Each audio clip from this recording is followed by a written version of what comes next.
Hey guys, it's Dana, and it's time to talk about money. And in this video, what are we talking about? Debt free advice that sounds smart, that doesn't always work. So let's talk about that. Okay, some advice when you are trying to get out of debt sounds really smart, such as stop all of your investing, sell all of your cars, stop having any kind of fun.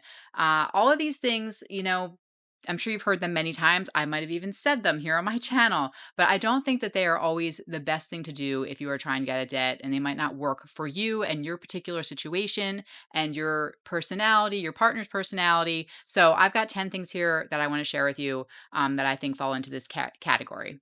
Okay, so first on my list is coffee, buying coffee. I might have even said this. I'm sure I've said this in the past. If you're a subscriber, you've probably heard me say this.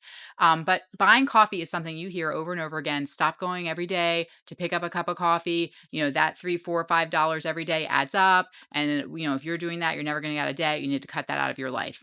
Well, if that cup of coffee is keeping you going every day, I really don't feel as if a cup of coffee every day is actually going to hinder your ability to get out of debt or not get out of debt. Okay. Getting out of debt is a complete marathon, not a sprint. And if you feel like you need that cup of coffee to keep you motivated, then I'm all for it. I don't think it matters. And in the grand scheme of things, that's just not a large percentage of money overall. And I'd say go for that coffee. Next is always using the debt snowball method. So you've probably heard of the debt snowball method to pay off debt. That's where you list all of your debts, smallest to largest, and you pay off the smallest one first, and you move your way down or up the list, however you want to look at it, until you pay everything off. Well, there's lots of different methods to pay off debt, and I really don't think that that necessarily is the best way for everyone. You might be more interested or more motivated to pay things off based off their interest rate, or maybe based off the emotional connection that you have to your debts. So there might be a particular debt that, when you went and borrowed the money for whatever item, it just made you so crazy and you just really want to get it out of your life because every time you pay that bill, it makes you feel bad. So you want to bump that up to the list. It doesn't matter. It might be right smack in the middle of your list as far as balance or interest rate, or maybe there's no interest whatsoever on it. It's at 0%. It doesn't matter. If it makes you feel bad when you pay that bill and you want to get that out of your life, then pay it off first. Like, forget the other plans. So you got to do a plan that works for you, what makes you feel motivated, makes you feel like really good about your working your way through the system. Obviously, the goal is to get all your debt paid off. It doesn't matter what order it is or what plan you use. I do recommend having a plan of some sort, however, that you do have some sort of list, but make it tailored to you and your partners. If you're doing this with a partner, how you guys feel about things, and really talk it through and decide which method works best for you. Next is never using a credit card again, which is advice that I used to give. I used to feel that way until I was a victim of fraud. I was scammed. Someone got into my bank account. It was very traumatizing and distressing, and I don't ever want to go through that again. And so after that, now I do use credit cards. And yes, I'm saying that, but we pay them off almost immediately. I pay it off the next day as soon as the balance shows up, or once a week at least. So if you're the type of person, though, that you cannot pay them off, then yes, credit cards can be bad. Or when I was getting out of debt, I did need to quit them like completely. I couldn't use them at all because we had these high balances, and I just sort of needed like a cleansing period. So maybe you need some kind of time period where you don't use them and you do cancel all of them. But I do think credit cards have their place. There are reward points. It helps to prevent fraud. It helps to build your credit score, which is, necessary sometimes if you want to rent an apartment, rent a car. It can be incredibly hard if you don't have a credit score. So I do think that credit cards, like I said, are not necessarily something that you should completely disown for life, maybe for a little bit. Next is you have to cut everything out of your life. Anything that's fun. You can't do anything fun. You need to live completely, like a monk in your house, not doing anything, get rid of everything, sell it all. And if that's your personality, that's fine. I kind of like living somewhat like that if I have a choice, but but you're not going to stick with this. Like I said before, this is a marathon. And if you are not having any fun and you feel like you're living scorched earth, or you've like completely stopped everything fun, you're going to get pretty sick of it pretty fast. And you're going to give up. You'll be like, forget this. I'm so tired and I just want to go out and have a good time. So I don't think it's important. I think it's important to continue to do things that are fun. I do think that not everything that's fun has to cost a lot of money. And I think maybe it'd be great to find some things that you like to do that are free or inexpensive. But I think you should continue to do some things that you enjoy. That you need to pay off debt before saving anything. All right, I disagree with this now. I think $1,000 emergency fund is incredibly small today. I think that, there's no way you're going to be able to cover an emergency with $1,000. So if you can save a little more, I say do so. It just will make you have better peace of mind at night. And so I think saving money in a high yield savings account is a good idea. And I think that, you should save as much as you can, not gobs and gobs of money. You shouldn't have as much money in your savings account that you can just write a check and pay off all your debt, like get your debt paid off, but have some savings. Next is to pause all retirement while you're getting out of debt. And my husband and I did this. And again, if you're a subscriber, I've talked about this. I regret doing that. I feel as if we should have continued to contribute to our retirement, at least up to the match as far as our employer matching. We lost out on a lot of money by not doing that. And I think that you should at least do that, like I said, up to the match if you have that through your job. Okay, next is to sell your car and buy a cheaper one with cash.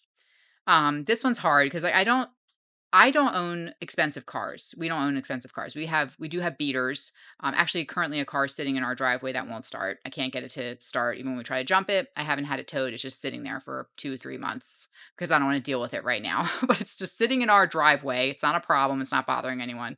But I do need to get it towed. But I haven't. But if you were to sell your car and get a cheaper one, you are going to have to spend more money in repairs. Okay, and so I don't think that's always necessarily the right decision per se. I think if you have a car with a huge car payment, then yes, you should probably downsize. But if you have a car payment that is relatively manageable and you're paying it off, it might be better just to keep it versus going and getting a complete beater that is costing you tons of money to repair, and then you're really going to regret it. So that's something to really think about. I don't think everyone needs to sell their car, especially if you need it to get to work. Next is to put every extra dollar you have towards your mortgage. Okay, your mortgage is a debt. I think it's great to get it, paid off. Just makes you have peace of mind if you can. But I don't think it's right for everyone, especially if you're sitting on a lower interest rate, because that paid off house definitely provides security, but your mortgage may not be your first priority. Instead of paying off your mortgage, you might want to try to boost up your retirement savings or just your investments in general, to kind of build your wealth before you go ahead and pay off your house. Okay, next is sort of something we talked about before, which is that we touched on is that you don't need a credit score if you're debt free. And I don't think that that's true. I think that just because you're debt free doesn't mean you don't need a credit score, especially if you are debt free but you want to buy a house.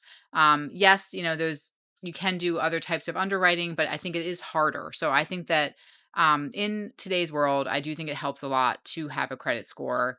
And so I have recommended to my kids that they do work on developing their own. And you absolutely can remain debt free while maintaining a good credit history because I have for years.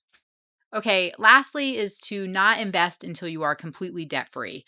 Again, sort of touched on this before, but we are currently doing the $1 weekly investing challenge on my channel. I think it's important to continue to invest even as you try to get out of debt, so that way you can learn. That's like really important because if you come into money, or say you're debt free and then you're doing really well in your career, you start earning more money, or you get some kind of inheritance or whatever happens. If you end up having money and you don't know how to invest it, I feel like that's super scary because then you could invest in something that and lose your money very quickly because stocks go down, crypto goes down rapidly in some cases. So I think if you continue to invest small amounts while you're trying to get out of debt, you can use that time to learn and see how your investments behave, and that way when you do have money later, you'll know exactly what you want to invest in.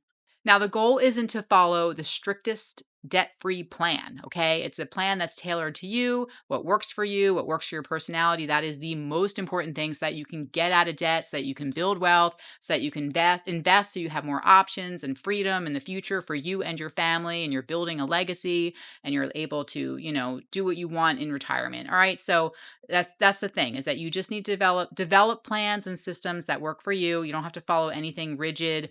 It really is personal. Again, that's why this is always personal finance. It's personal to you.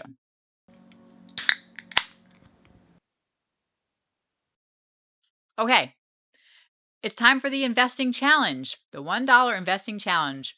Now, remember, I'm not a financial advisor. I'm not your financial advisor. Be sure to do all your own research before investing in the stock market. So for this week's investing challenge, we are going to take our $1 and the theme is autonomous cars, self-driving cars. Okay. Love it or hate it, I think it's coming. This is going to be a thing. And so I don't care if you want to invest in the technology of it or the actual car company. I'm going to put $1 towards Rivian. So that's where I'm putting my $1 for the week. And you pick your own or do the same one. It's totally up to you.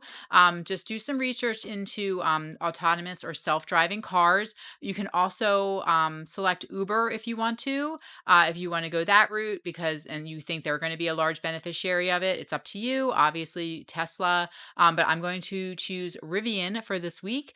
That is the stock. All right. So hopefully you guys have been following along and having as much fun as I have. I think it's been good. And I think that it's going to be really cool to sort of go back through after the year is up and see how all of them did and see what we learned, right? If it's your first time here, be sure to subscribe and I'll talk to you guys in the next video. Bye.